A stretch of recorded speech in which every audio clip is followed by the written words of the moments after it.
A dual American-Russian citizen is being detained in Russia on charges of treason. 33-year-old ballerina Ksenia Karolina is accused of sending about $50 to a charity in Ukraine. It is the latest example of Russian President Vladimir Putin's extreme crackdown on dissent. CBS News senior White House and political correspondent Ed O'Keefe is in Washington.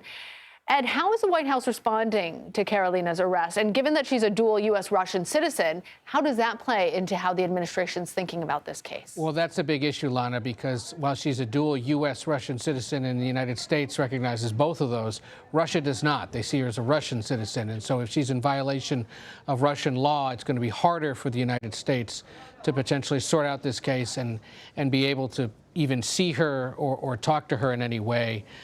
She's not a Brittany Griner or an Evan Gershkovich, who are Americans that are being held in Russia, wrongfully so in the view of the State Department. In this case, the review continues, and we're waiting to see if the United States comes up with any evidence to suggest that she's been wrongfully detained or may have very well just violated Russian law, and as a Russian citizen, would be harder to have her extracted in any way.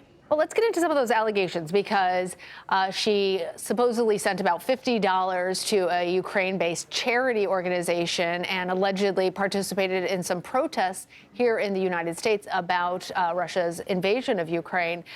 What does that arrest signal in regards to Putin's power?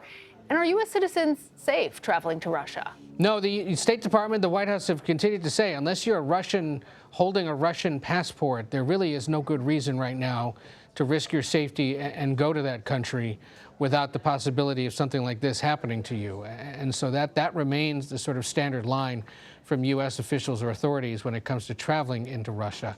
As for those other charges, again, the issue here will be the fact that she is a Russian citizen in addition to a U.S. citizen.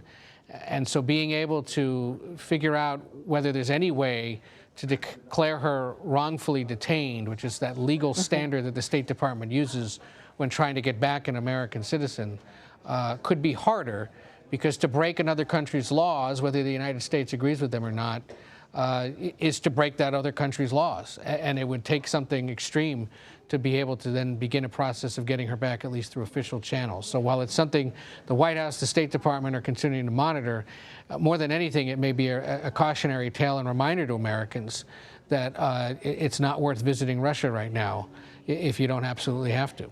All right, Ed O'Keefe, certainly a case that we're going to continue to watch. Thank you.